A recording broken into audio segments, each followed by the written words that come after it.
కీర్తనలు గ్రంథం 40వ అధ్యాయము. యెహోవా కొరకు నేను సహనముతో కనిపెట్టుకొంటిని. ఆయన నాకు చెవియొగ్గి నా మొర ఆలకించెను.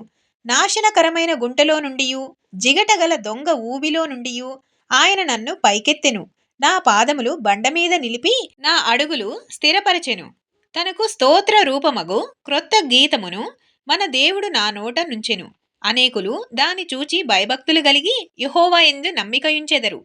గర్విష్ఠులైనను త్రోవ విడిచి అబద్ధముల తట్టు తిరుగువారినైనను లక్ష్యపెట్టక యెహోవాను నమ్ముకొనువాడు ధన్యుడు. యెహోవా నా దేవా, నీవు మా ఎడల జరిగించిన ఆశ్చర్య క్రియలను, మా ఎడల నీకున్న తలంపులను బహు విస్తారములు.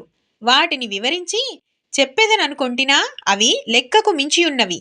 నీకు సాటి అయిన వాడొకడునూ లేడు. బలులనైనను నైవేద్యములనైనను నీవు కోరుటలేదు. నీవు నాకు చెవులు నిర్మించియున్నావు. దహన బలులనైనను పాప పరిహారార్థ బలులనైనను నీవు తెమ్మనలేదు. అప్పుడు పుస్తకపు చుట్టలో నన్ను గూర్చి వ్రాయబడిన ప్రకారము నేను వచ్చియున్నాను.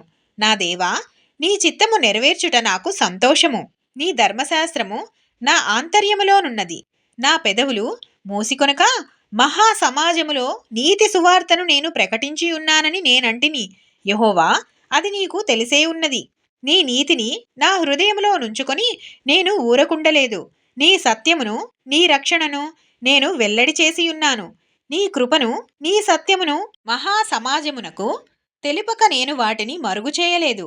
యెహోవా, నీవు నీ వాత్సల్యమును నాకు దూరము చేయవు. నీ కృపా సత్యములు ఎప్పుడునూ నన్ను కాపాడునుగాక.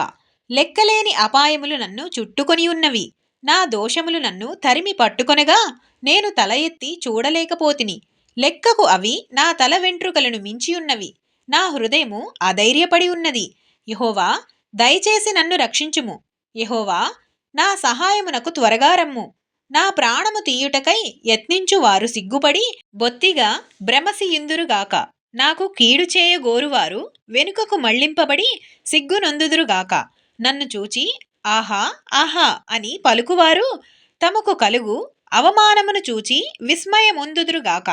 నిన్ను వెదకువారందరూ నిన్ను గూర్చి ఉచ్చహించి సంతోషించుదురుగాక. నీ రక్షణ ప్రేమించువారు యెహోవా మహిమపరచబడునుగాక అని నిత్యము చెప్పుకొందురుగాక.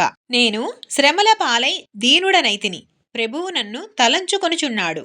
నాకు సహాయము నీవే, నా రక్షణకర్తవు నీవే. నా దేవా, ఆలస్యము చేయకము. ఆమెన్ ప్రభువా.